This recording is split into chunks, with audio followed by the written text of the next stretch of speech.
Balik lagi bersama obrolan dapur dengan gua Nijan. Dan gua Tanjung. Kali ini kita akan membahas tentang cerita-cerita misteri yang berada di sekitar kita.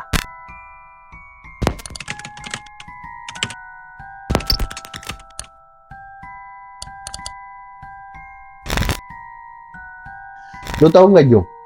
Gua pernah mengalami cerita yang agak-agak bisa dibilang ya creepy lah.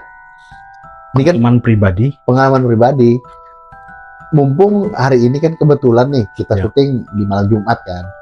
Ya, gua ada sedikit cerita pengalaman pribadi waktu pergi ke Muara Teweh. Ke Muara Teweh ya, pernah. Ya, Muara Teweh Kalteng. Pernah ke sana. Itu kan perjalanannya kan makan waktu yang cukup lama kan. Betul. Nah, belasan jam kalau nggak salah ya. Pada saat itu gua pergi bersama teman-teman itu mau ada event. Kebetulan kan gua waktu itu ya sampai sekarang sih tetap jadi fotografer kan. Ya. Nah, di situ gua pergi ke suatu event untuk moto event itu. Berangkatnya dari pagi, siang atau malam? Kami kemarin itu berangkat dari pagi. Nah, kemudian sampai di sekitar mau masuk Muara Teweh itu ya sekitar malam lah, sudah jam 8, jam 9-an mungkin ya. Ya. Istirahat, makan, lanjut perjalanan.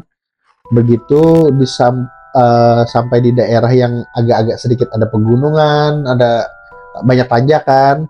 Nah, itu kami mengalami suatu hal yang ya bisa dibilang tidak masuk akal. Tidak masuk akal. Iya. Maksudnya? Jadi pada saat itu kebetulan habis dari makan tadi, ya, temen gua itu ada bawa makanan. Dia bawa makanan buat bekal lah gitu. Beli di warung itu. Dia beli nasi kuning sama telur. Nasi kuning sama telur. Terus begitu kami sampai di daerah yang tanjakan dan hutan-hutan itu, betul, mobil yang kami kendarai ini tiba-tiba agak susah menanjak. Sebentar. Mobil susah menanjak. Iya. Gigi 4 kali. Ya, mungkin asumsinya bisa dikatakan, oh mungkin gigi 4 atau masih yang pakai gigi tinggi kan buat nanjak kan. Nah, tapi tanjakannya ini nggak terlalu tinggi. Atau jangan-jangan overload? Waktu itu sih kita cuma berempat. Terus barang bawaan penuh mungkin? Dengan barang yang ya paling cuma kamera dan baju-baju aja lah. Oh iya. Masih normal. Gitu, bukan overload.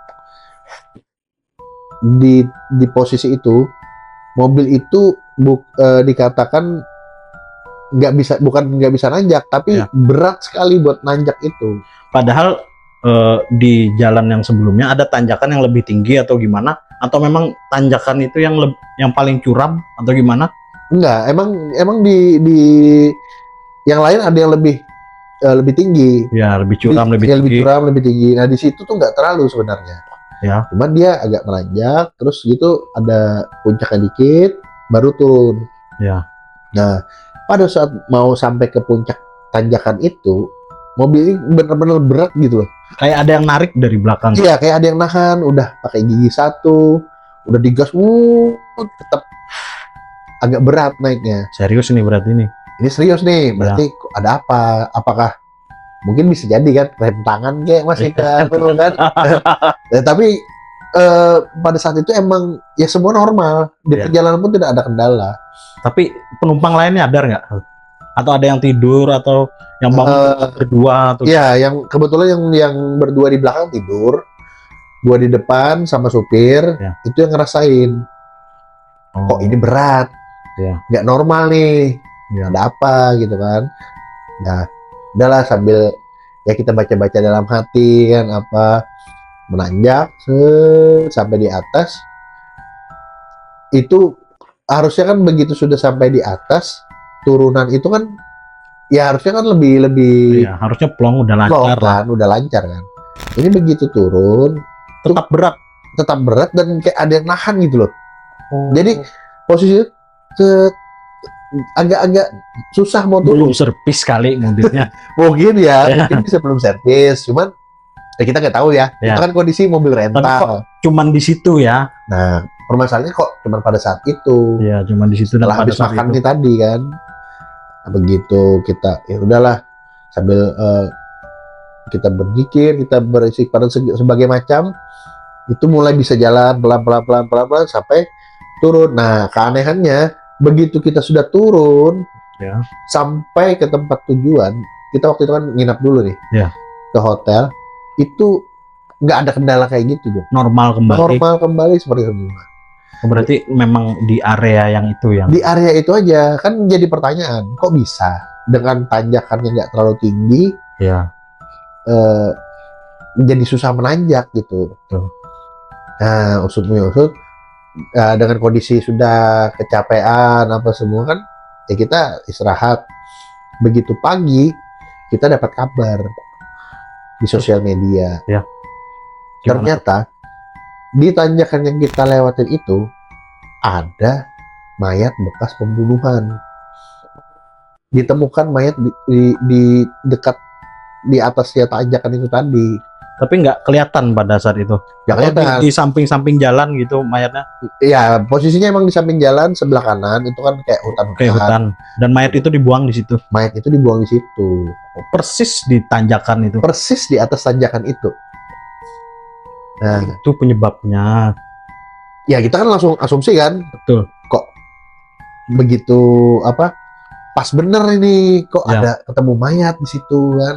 Dan Oh, posisi mobil susah menanjak itu ya di situ. Lalu kita kan bertanya, terus kita cek berita yang beredar apa, dan ternyata itu korban dari pembegalan lah kan, kalau sekarang pembegalan. Mungkin kalau dulu ya rampok atau apa. jadi seolah-olah si mayat tadi atau jin yang berada di sana mungkin ya Iya, pengen ngasih tahu. ngisi tahu bahwa dia ini lo minta tolong. Iya, dia ini. Nah, ditambah lagi kan kalau kata orang Banjar itu kan bawa nasi kuning sama telur ini disukai makhluk-makhluk halus katanya. Oh, iya, iya. Nah itu kami sempat yang, aduh gimana nih, mana besok event, mana ini gitu loh. Perjalanan masih ya sekitar 2 jam lah mungkin dari tempat kejadian itu. Iya. Jadi kita sempat panik yang benar-benar, aduh. Yang pada saat itu tidak tidur kan gua sama sopir. Betul, betul. Nah gua kan panik nih sama sopirnya. Gimana nih bro, ini kita. Terus yang dua lagi tadi Yang 2 lagi itu udah ngorok atau nggak tahu udah di alam mana itu lah, udah tidak sadarkan diri lah. tapi pada saat lu tahu ceritanya tadi, terus yang dua tadi dikasih tahu gitu bahwa di tempat yang dilewatin kemarin ada kejadian, sempat ada kejadian itu, dan ternyata ada ditemukan mayat. Justru yang ngasih tahu berita itu yang tidur itu. Oh, Jadi pada saat gua mandi, mereka heboh nih di dalam kamar kan. Oh iya, gua keluar. Ada apa sih gitu kan? Ini ditemukan apa? Ada mayat bekas pembunuhan di sini. Loh, gua kan kaget lihat lokasi ditemukannya kan. Langsung lah gua sama supir itu kan lihat-lihatan gini. Apa jangan-jangan ini tempat kita susah menanjak malam tadi? Terus supir tadi kayak menyadari kan. Oh benar iya, juga. benar Ya. juga. Jangan-jangan dia ini minta tolong sama kita, katanya gitu. Betul. Oke. Ditambah ya bawa makanan itu tadi. Tapi ngomong-ngomong pengalaman mistis nih, Jar. Gua juga pernah mengalami pengalaman mistis, dan ini yang gua alamin ini seumur hidup gua ini yang paling aneh dan nggak masuk akal. Berarti sebelumnya belum pernah ngalamin ya? Belum pernah sama sekali. Oke. Dulu kan gua pernah kerjaan gua kan sales, Oke. jualan itu di daerah Kapuas. Jadi setiap hari dari Banjarmasin itu dari hari Senin, terus dari nanti hari Kamisnya pulang ke Banjarmasin lagi. Nah, terus di hari Senin itu gua beli makanan, itu ayam Kentucky ya.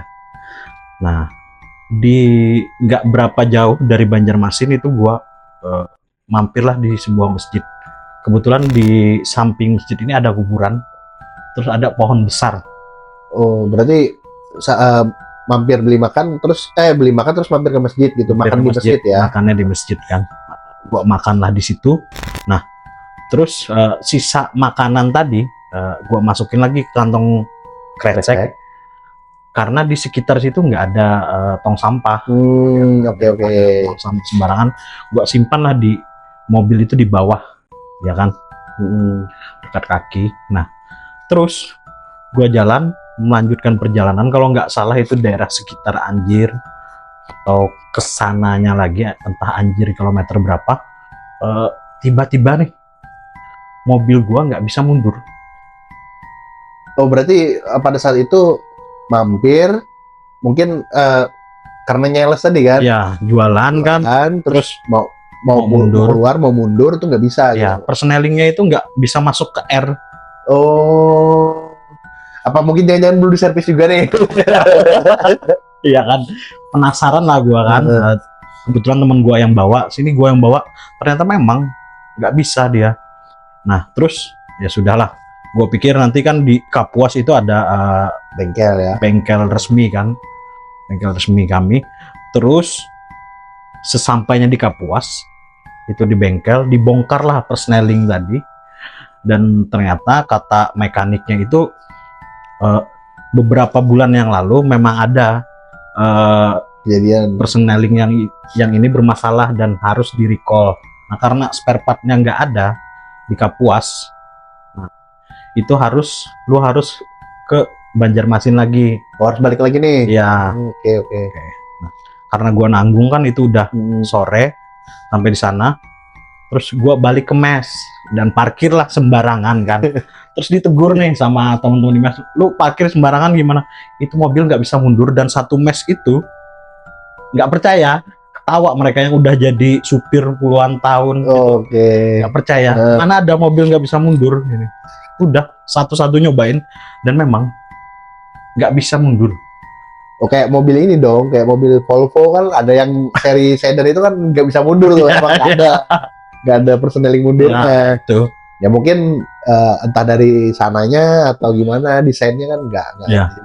Jadi malam itu gue telepon atasan gue, jadi minta izin balik nih.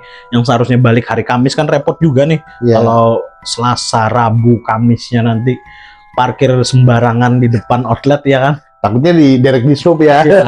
Nah, udahlah izin lah hari Selasa itu balik ke Banjarmasin. Singkat cerita, setelah gua balik sambil jualan kan sepanjang jalan arah pulang itu, sampailah gua di gudang di Banjarmasin. Oh, sudah sampai. Temen gua beresin jualan, ngitung stok, terus pengembalian barang. Nah, gua tuh baru ingat belum membuang bekas makan tadi. Nah, kantong kresek tadi gua buang tempat sampah. Terus anehnya mobil itu bisa, persneling yang nggak bisa ke R tadi langsung bisa. Loh, kok bisa? Nah, itulah pengalaman yang paling mistis ya yang selama ini gua alami. Dan ternyata di situ gua baru tahu ternyata ada hadis yang mengatakan bahwa tulang bekas makanan, entah itu ayam atau tulang ikan, itu ternyata makanannya jin ya. Oh, padahal waktu di Kapuas tadi ya udah diperiksa sama mekanik bengkel resmi nih kan? Iya. Nggak emang dikatakan ada kendala atau barang itu harus di-recall? Iya. Dan ternyata bisa sembuh sendiri gitu loh? Iya. Itulah anehnya. Dan gua tuh sampai dimarahin atasan gua. Katanya lu ini pengen pulang aja nih, alasan ya, aja. Akal-akalan sales ya. Nah, dari situ gua nih kan kalau di rumah biasanya kalau habis makan malam atau makan pagi biasanya tulang-tulang itu ditaruh dulu di dapur. Nah, mulai saat itu gua kalau habis makan ada tulang, gua langsung buang ke tempat sampah di depan rumah. Oke, jadi teman-teman buat pelajaran juga ya, mungkin kita bisa mengambil pelajaran nih kan, bahwa sesuai dengan hadis yang dikatakan Tanjung tadi, bahwa tulang-tulang itu alangkah baiknya kita kumpulkan terus kita buang keluar sebelum kita tidur. Jangan disimpan di dalam rumah, karena kita mengikuti kata hadis Nabi tadi bahwa tulang-tulang itu adalah makanannya para jin, benar kan? Makanannya para jin, betul. Dan gua nggak gua nggak expect bisa sampai berdampak kayak gitu.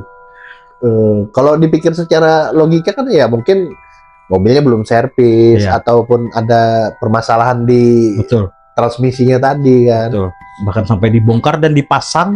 Seharusnya kalau memang ada ceket atau apa ya, dibongkar dipasang itu harusnya bener lagi. Iya, benar. Ini kok malah tetap nggak bisa. Tetap nggak bisa ya. Terus setelah dibuang tadi sampahnya baru bisa langsung bisa. Sampai sekarang itu mobilnya. Sekarang nggak ada masalah. Dan itu satu kantor nggak percaya. Yang percaya gua, temen di samping gua, sama orang-orang yang di mes yang nyobain. Oke. Itu cukup bisa dikatakan nggak masuk akal ya. Nggak masuk akal sama sekali. Oke teman-teman, bagi kalian yang suka dengan cerita kita, bisa bantu like, komen, dan subscribe ya. Serta kalau kalian punya cerita-cerita menarik ataupun yang bisa kita ceritakan kembali, bisa komen di bawah ya, biar kita bawakan di sini sambil kita berdiskusi bersama Tanjung. Oke, nextnya kita akan ke Kota Baru. Mungkin teman-teman yang di sana tahu nih tempat-tempat yang mistis, yang horor di sana. Nah, nanti kami akan coba. Kalau nggak explore, kami mau tag video di sana. Nanti kan kalau nggak explore di sana, kalau memungkinkan kami explore, dan kalau nggak kami cuma tag video, tapi sambil membawakan cerita horor atau mistis yang besar di Kota Baru, tenar di sana. Yang kemarin kan sudah kita bahas tuh Saranjana. Mungkin ada cerita lain. Mungkin ada teman-teman juga yang dari Kota Baru bisa kontak kita, bantu support kita di sana. Nanti kita bisa koordinasikan gimana untuk di sananya. Betul. Oke.